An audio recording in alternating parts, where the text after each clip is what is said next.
लोगों को भर दिया कि प्रशासन चलाना मुश्किल हो रहा, इनको कोई नैतिक हक नहीं। हम आपको भरोसा देते हैं कि जो भी नियुक्ति होगी केवल और केवल योग्यता और पारदर्शिता के आधार पर होगी। वो जमाना लग गया जब नौकरियां दुकान पर बिका करती थी, जब सिफारिश से नौकरी मिलती थी। और इसलिए मैं नौजवान मित्रों से भी कहना चाहता हूं, आप भरोसा रखिए, कहीं आपको लगता है कोई भी गड़बड़ी हो रही है, आप ध्यान में लाइए, निश्चिंत रहिए, किसी गड़बड़ी करने वाले को बख्शा नहीं जाएगा, किसी को नहीं बख्शा जाएगा, चाहे वो कोई हो। हाँ, लेकिन अब वो लोग आईना दिखावें, मुझे लगता है जिन्होंने नौजवानों के सपनों को दिन दहाड़े लूटा, पूरे इकोसिस्टम को जिन्होंने बर्बाद करके रखा है, ऐसे लोग नौकरी में थे, दफ्तर आते ही नहीं थे। अब वो तकलीफें तो थोड़ी बढ़ेंगी और वो बढ़नी भी चाहिए, क्योंकि तनख्वाह आम आदमी जो टैक्स देता है उसकी कमाई से तनख्वाह आ जाती है।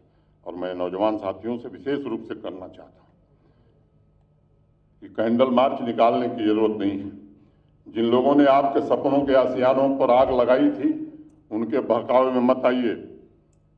जमीन से लेकर नौकरियों तक जिन्होंने केवल लूटने का ही काम किया था, अब कोई रास्ता नहीं मिल रहा है तो लोगों को भड़काने की कोशिश कर रहे हैं।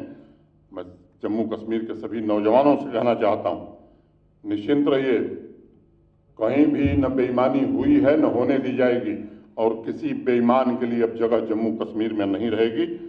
एक बड़े हिंदी के प्रसिद्ध कवि हुए धूमिल, उनकी एक बड़ी छोटी कविता है, कह के मैं अपनी बात खत्म करूंगा।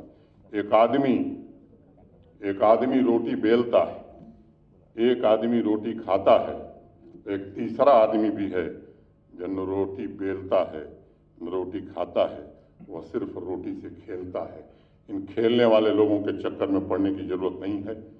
कई पीढ़ियों तक यहाँ के लोगों ने योग्यता के साथ खेल खेला है, उनके बहकावे में आने की जरूरत नहीं है। इनसे सावधान रहने की जरूरत है। जिन्होंने आपके सपनों के साथ खिलवाड़ किया है, आप मन से तैयारी करिए। मैं फिर से आपको भरोसा देता हूं, विश्वास दिलाता हूं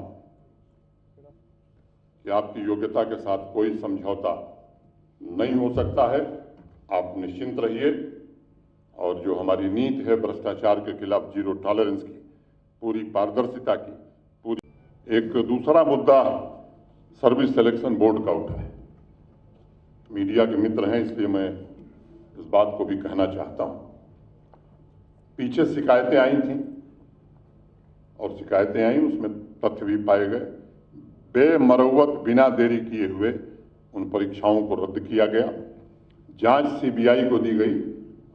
मुझे लगता है, मैं ऐसा मानता हूं कि देश में सबसे अच्छी जांच एजेंसी जो प्रभावी कार्रवाई कर सकती है वो सीबीआई ही है, और सीबीआई ने कई लोगों को गिरफ्तार किया है।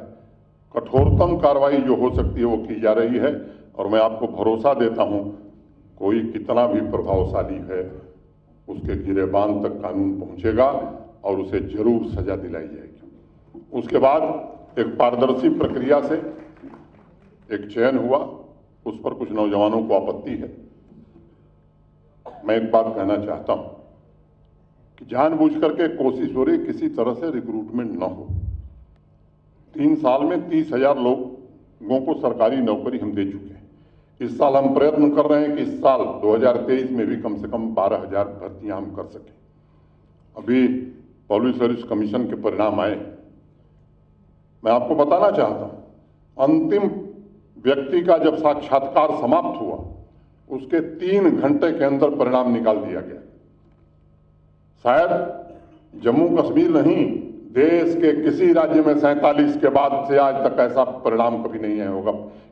लास्ट कैंडिडेट का इंटरव्यू खत्म हुआ, उसके 3 घंटे के अंदर परिणाम निकाल दिए गए। जो परीक्षाएं हुई हैं, मैं खुलेआम कहना चाहता हूं, किसी को लगता है कि कहीं कोई गड़बड़ी आई है, दीजिए, उसकी निष्पक्षता पूर्वक जांच कराना, और गड़बड़ी लेस मात्र पाई जाएगी तो निश्चित रूप से निरस्त करना, और गड़बड़ी करने वालों को कानून और संविधान के अनुसार सजा दिलाना, इसकी जिम्मेदारी हम लेते हैं। इसे हम जरूर करेंगे, लेकिन बहकावे में मत आइए। वो क्या कह सकते हैं जिन्होंने आतंकवादी और उनके परिवारों को नौकरी दी? उनको कौन नैतिक हक है जिन्होंने 1 लाख बैकडोर एंट्री करके ऐसे लोगों को भर दिया कि प्रशासन चलाना मुश्किल हो रहा।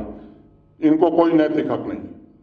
हम आपको भरोसा देते हैं कि जो भी नियुक्ति होगी केवल और केवल योग्यता और पारदर्शिता के आधार पर होगी। वो जमाना लग गया जब नौकरियां दुकान पर बिका करती थी, जब सिफारिश से नौकरी मिलती थी। और इसलिए मैं नौजवान मित्रों से भी कहना चाहता हूं, आप भरोसा रखिए, कहीं आपको लगता है कोई भी गड़बड़